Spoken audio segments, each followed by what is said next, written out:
This is drawing art with processing. I'm going to talk a little bit about making art with your Raspberry Pi, drawing with your Raspberry Pi using code. I'm going to show you why you want to do that, the cool things you might be able to do with that. We're going to do a little bit of live coding, a little bit of live demo. We're going to be using a tool called processing that runs on the Raspberry Pi. By means of introduction, my name is Richardson. I'm the Executive Director of the Raspberry Pi Foundation North America. I wanted to give you just a little bit of background so you know where I'm coming from and what my skills are. I've been a long-time computer hobbyist since I was a young kid. I'm mostly a self-taught coder, and I've always been really interested in how technology can be used creatively, how you can do coding creatively, and how you can make and create with technology. I like people making beautiful things and putting them out in the world using the technology that's available to them. It's one of the reasons I love Raspberry Pi so much, is because it has this ability to create visual arts, but it also interacts with the physical world as well. And what we're going to do today is I'm going to do a little bit of a demo of how you can create visual arts that interact with the physical world. So let's jump into this. I want to talk a little bit about visual arts and technology. There are a lot of examples out there of people creating artwork using code. And this was an example I found online of some portraits of US presidents that are generated with code. And this person, Mike, had put all the code online so you can look at it yourself. You can play around with it. You can tweak the code. You can make the portrait look a little different. You can change the portrait. And you can iterate on it, and you can work off of what Mike did. And that's one of the reasons I really like using code to create art, because of the way that you can iterate on it.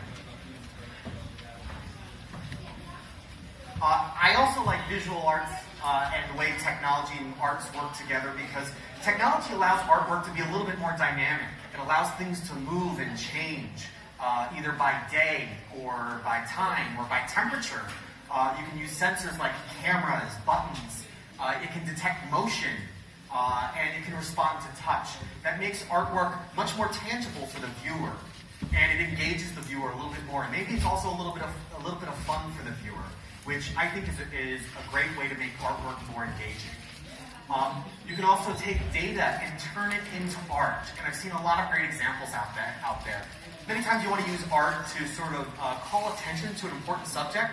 So if you're interested in, for instance, climate change, you might take a bunch of climate change data, feed it through some code, and have it generate some visuals for you. And it's a great way to look at the data in an interesting and new way. With technology and arts, you can also have connectivity. You can have one piece of artwork talk to another. So you can create artwork on the wall and have it connect to an artwork across the Atlantic Ocean, and have people interact with each other that way. It's a really exciting thing to be able to do, and it makes the piece much more dynamic and makes what you're making much more interesting. And I mentioned before, there's that ability to iterate, meaning you can take someone else's work and kind of work with it a little bit, change the code. You can take your own work and copy it into a new file, change it around a little bit, and see how it changes. I have an example up here from Danny Rosen. It's called the Wooden Mirror. Inside that piece, there is a camera and a computer. And when you stand in front of it, it takes your image and puts it and controls all these tiny wooden tiles on servo motors and tilts and changes them so that it creates different shadows and essentially pixels to draw your face. And so it's a mirror that's made out of little tiny chips of wood. And this is all the kinds of stuff that you can do when you blend arts and technology. You can also create entertainment with arts and technology. Movies like Toy Story are made with a lot of code. And if you want to make a movie, make an animation, you'll use a lot of code for that. If you want to make a game, you use a lot of code for that as well. These are included in the world of visual art. So it's not just what you see in a gallery, it's also what people play and use and have fun with. It's all beautiful stuff. Drawing with code has been around for a long time. In fact, when I was a little kid in the 80s, I learned to code using a language called Logo. It's where you take a little turtle and you tell it what to do. And in this case, you tell it to go up by 50, turn right, go forward again. And we were challenged as kids to draw and make things using this really primitive programming language. People still use Logo today to draw and make and create things, and it's really exciting. So I'm going to talk about another tool called processing that's used for creating visual arts. Processing, first of all, is a programming language. It's based on Java. So if you know Java, you'll be very comfortable with processing. Processing is also considered a development environment. That's the program that you'll open up and work in, where you'll write your code, where you'll execute your code, you'll find errors and debug them. It's available for Mac, Windows, and Linux. So it runs on Raspberry Pi great. I'm going to show you that in a second. But then also, if you want to try some stuff out on your other laptop, it'll run there as well. Processing was created for learning. And that's really important. If I say Java, some people may go, oh, whoa, Java, that's a little scary. Processing takes all the complexities of Java and kind of does away with it so that you can get coding really, really quickly. When I tell people who know about Raspberry Pi and they know about, let's say, Sonic Pi, I say processing is like Sonic Pi. In Sonic Pi, you can write one line of code and you get a note, for instance. In processing, you can write one line of code and draw a circle, or draw a line, or put a point on screen. It's immediate, and there's not a lot of setup. You can jump right into it, which is why I love processing. Processing was also designed for the visual arts, and while you can do lots of cool stuff with processing, with data connections and processing files and all kinds of fun things, it's really meant to draw on screen. That's where its strength is. It's been around for a while. It's been around since 2001. It only recently got Raspberry Pi support, which is why I'm here talking about it.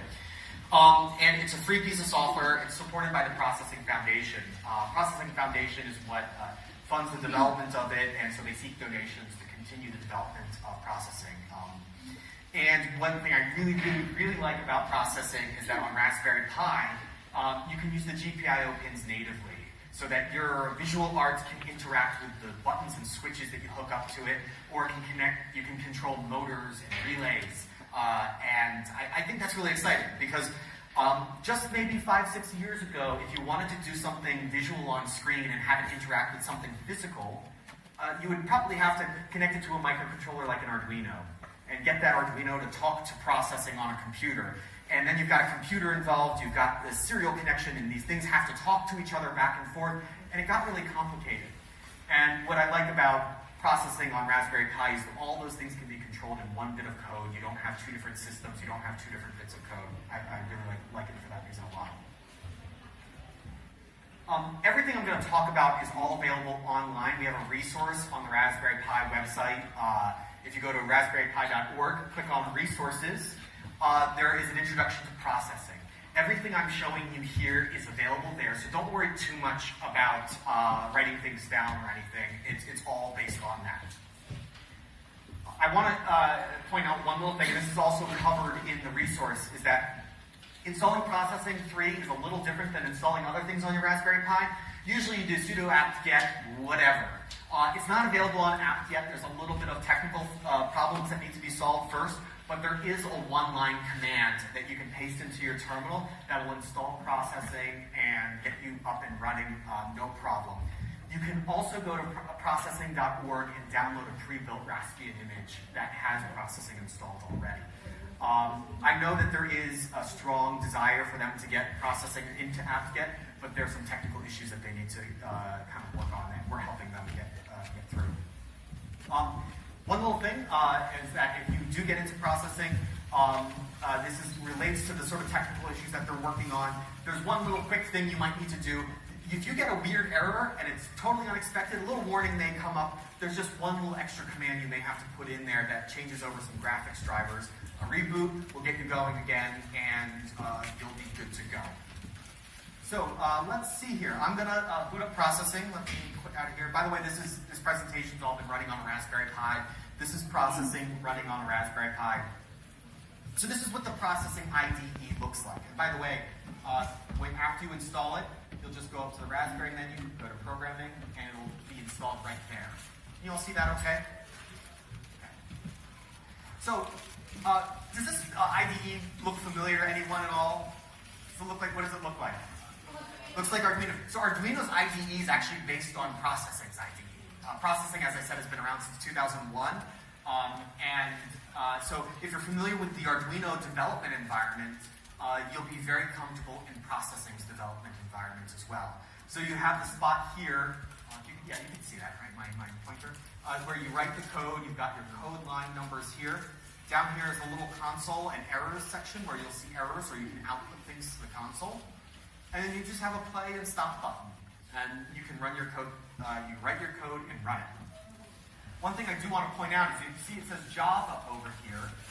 As I said, processing is based on Java, but you can add different modes. And this may not load up if I don't have it. Oh, no, it's fine. Okay.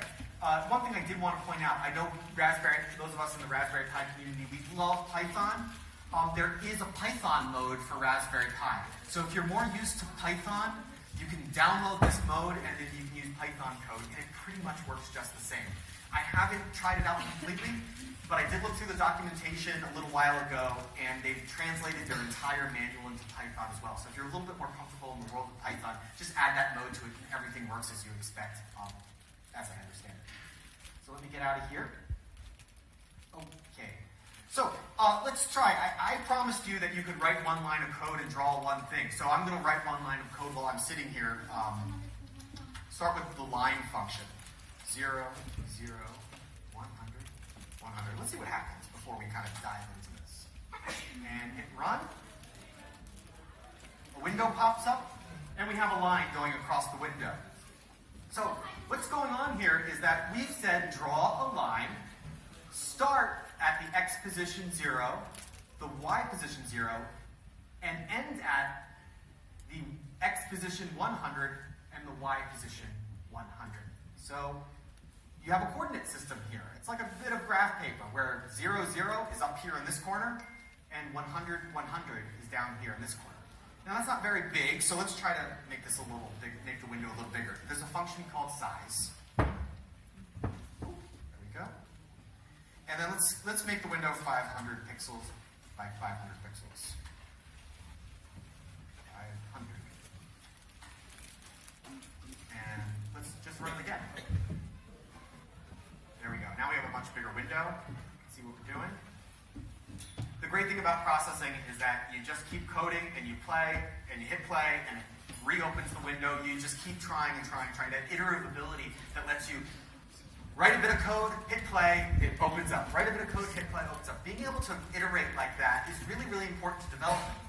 A lot of you who may be used to software development, you might have a long build process. It's got to deploy somewhere, or this or that. The great thing about processing is they really make it easy to jump into coding and to change things up. So let's try that changing things up thing here. Let's get that line all the way across the screen. 500, 500. And hit play, and we should get that line all the way across the screen. Okay, so we know how to draw a line. Let's try drawing a circle and see what happens. Go. We're going to use the function called ellipse. Ellipse is able to draw regular circles or ovals. That's why the function is called ellipse. And the parameters are a little bit different than line because you just have basically an x size, its height and width, and its position on screen. Okay? So let's try 50, 50, 100, 100, and see what we get. And play it again. Draw a circle. There we go. So we draw a circle up on screen. Let's monkey with these numbers a little bit and see what happens. Whoa! I don't think... Whoa, yeah, that's way out of range. Okay, hold on. I'm using these wireless keyboards are usually really great. Let me back that up. Okay, I think that's sensible. Let's see what happens. So that's the position. We just moved it down. That was the Y position. Now let's make it look a little bit more oval, like stuff out to 200 and see what happens. There we go. Okay. So what's great is that you can play around with it, try different things, and then all of this, of course, if you want to make loops, you can have it draw many, many circles. You can have it draw 300 circles. You can change the color of the circles. You can have rainbow color circles everywhere. You can have processing open up an image and then find pixels in that image, and then and draw it out of little icons or dots or whatever. You can make a little pointillism thing if you like Seurat or something. Processing is capable of so much, and I want to show you a few more examples while we're here. And I just want to make sure I didn't skip anything else. Oh, you want to see color? I think we have time to do color. Let's make that circle red. Okay. So there's a function just for changing what your color is. And that's just the fill function. And it takes RGB values, red, green, blue. So red is going to say 255, 0, 0 for green and blue. Don't forget the semicolon. Java expects a semicolon after every statement you make. It's like the period at the end of a sentence. And then we got a red circle. Okay? And we can change the stroke, which is the line that covers. There's a black line around the red circle. Let's make the stroke. Let's change the stroke color to blue. So R, red, 0, green, 0, blue, 255. So 255 is the maximum value. So red, 0, green, 0, blue. That's a fully blue circle. A fully blue outline. Can you tell that's blue? It's got a blue outline? Kinda? Okay. So I'm going to open up a couple examples and show you what else you can do with processing. Okay? Let's see. Open recent. Let's jump into mouse. Processing is really powerful. It goes way beyond just drawing circles and lines and dots and changing the color. You can get the position of your mouse as well. So I've got the mouse pointer over here. I'm going to click, and we got the circle that moves here. Okay?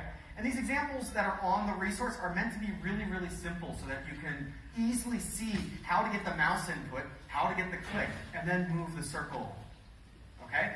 The idea here is that you can just take exactly what you need. None of the examples get too complicated. Okay? They really focus on the one thing that you really want to do. Okay? I'm going to show you another example here. Let's see. Open recent.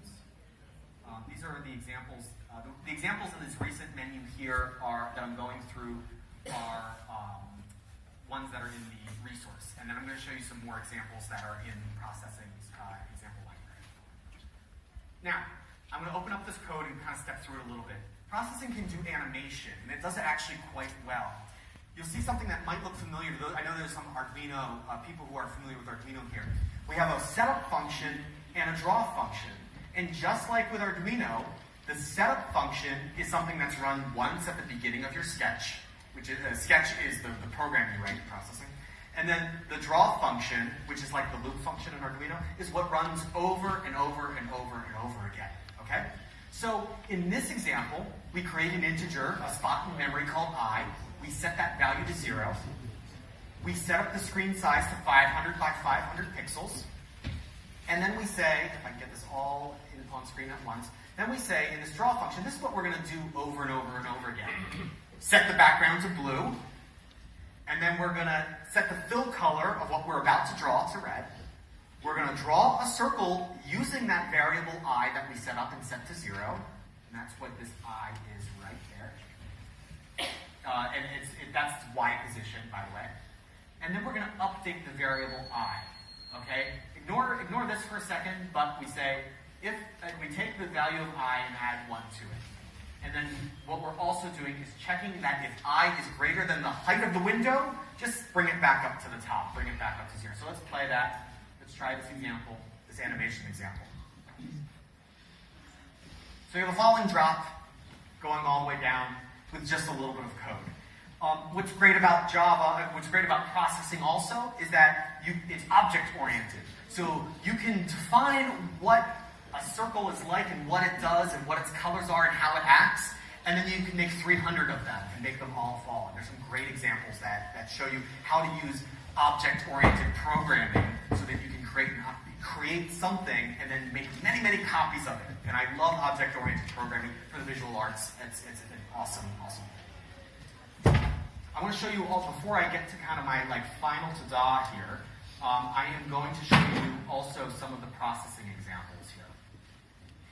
Just like Arduino, there's an examples menu, and the examples are really, really well made. They're really well thought out. They really demonstrate the many different features of processing, and they go really in depth. And so it's a great way to learn if you're already pretty comfortable with syntax and you're already pretty comfortable with Java. you may just want to go through the examples one by one and see what they're doing. Let me just pull one out of here. I'm going to do lights, directional.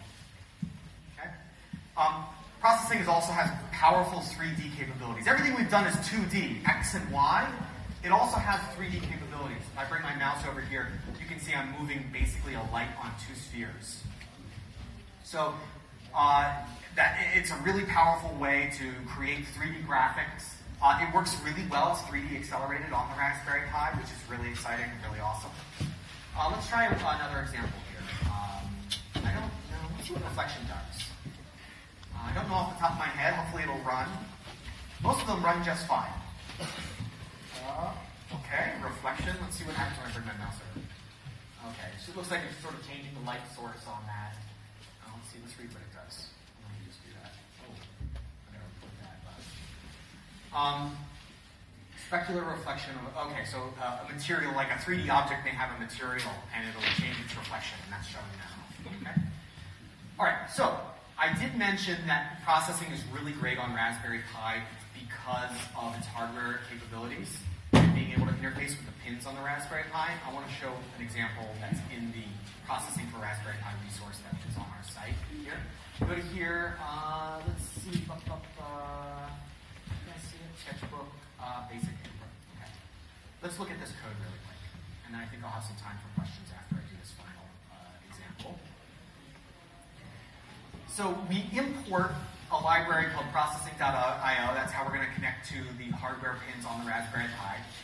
In the setup function, which is, again, that only runs once when you run a processing sketch, you're going to set the pin mode. You're going to take pin 4 and set it as an input.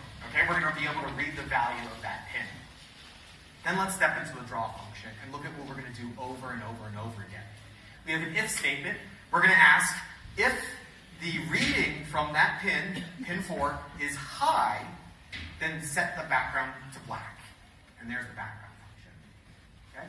Otherwise, there's the else statement. Otherwise, if it's not high, then set the background to red. So let's run that and see if that works. So up here is the Raspberry Pi that I'm running on here. This is a breadboard with a little button on it. If I push the button, watch the screen, it turns red. Okay? It doesn't seem that fancy, I know, but this is one bit of code that takes care of hardware and graphics. And so if you create, let's say, an animation, and you want to control the animation with buttons, you can wire up the buttons and have it control that. Even better, make a game. You can make a scrolling game or a shooting game and have the buttons wire right up to your Raspberry Pi and play with it. So that's the hardware capabilities that processing has on Raspberry Pi. It's unique to Raspberry Pi's implementation of processing. So it's really powerful, and I think people are going to do a lot of great stuff with it.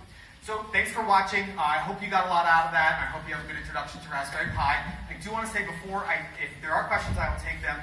I just wanted to let you guys know that at 5 p.m. on this stage, Fran Scott is going to have kind of an amazing demo with lots of like pyrotechnics or something. I don't know. It sounds really cool, so you want to check it out. That's the big bang at the end. Thank you so much for coming. Now, actually, there may be like a minute or two for questions, right? About a minute or two. Right? Any questions about processing on Raspberry Pi? If you don't want to ask now, I'll also be around, and I can step aside and we can talk about processing. But yes.